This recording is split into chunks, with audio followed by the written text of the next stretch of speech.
पुणे पालिकेच्या कर्मचाऱ्यांचं काळ्या फिती बांधून आंदोलन सुरू आहे। पालिकेच्या मैदानात कर्मचारी जमले आहेत। मनसेच्या राड्यानंतर पालिका कर्मचाऱ्यांचं हे आंदोलन आहे। अधिक जाणून घेऊया आपले प्रतिनिधी प्रदीप कापसे यांच्याकडून। प्रदीप, काय म्हणणं आहे या सगळ्या कर्मचाऱ्यांचं?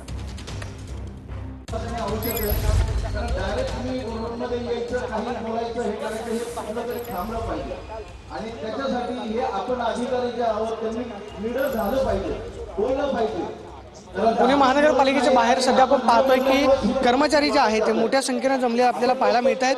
काल मनसे कार्यकर्ते आणि महापालिका आयुक्तांमध्ये वाद झालेला होता आणि जवळपास 4 तास हा वाद चाललेला होता। मात्र मनसे कार्यकर्त्यांकडून दमदाटी करण्यात आल्याचा आरोप जो आहे तो या महापालिकेच्या कर्मचाऱ्यांचा आहे आणि त्या कृतीच्या निषेधार्थ हे सगळे महापालिकेचे कर्मचारी जे आहेत आपण पाहतोय की मैदानामध्ये उतरलेले पाहायला मिळतात। सगळ्या कर्मचाऱ्यांनी काम आपला विभाग जो आहे तो बंद ठेवलेला आहे आणि काम बंद आंदोलन जे आहे ते केलं जातं। काळ्या फिती बांधून अधिकारी असतील, कर्मचारी हे सगळेच आपल्याला बाहेर पाहायला मिळतात। मनसे कार्यकर्त्यांकडून काल गोंधळ घालण्यात आला अशा पद्धतीचा आरोप जो आहे तो या सगळ्या महापालिकेच्या कर्मचाऱ्यांचा आहे। काल महापालिका आयुक्तांची बैठक सुरू असताना प्रोटोकॉल तोडून मनसे कार्यकर्ते जे आहेत ते बैठकीमध्ये घुसले अशा पद्धतीचा त्यांचा आरोप आहे आणि काल महापालिकेच्या आयुक्तांकडून मनसे कार्यकर्त्यांना गुंड म्हटलं गेलं अशा पद्धतीचा आरोप जो आहे तो सुद्धा मनसे कार्यकर्त्यांकडून महापालिका आयुक्तांमध्ये करण्यात आला। मात्र आज हे सगळे कर्मचारी काल मनसे कार्यकर्त्यांकडून जे आंदोलन करण्यात आलेलं त्या आंदोलनाच्या विरोधामध्ये उतरलेले पाहायला मिळतात। या सगळ्या कर्मचाऱ्यांची मागणी आहे की कालच्या आंदोलनाच्या बाबतीमध्ये कारवाई जी आहे ती झाली पाहिजे आणि ही मागणी घेऊन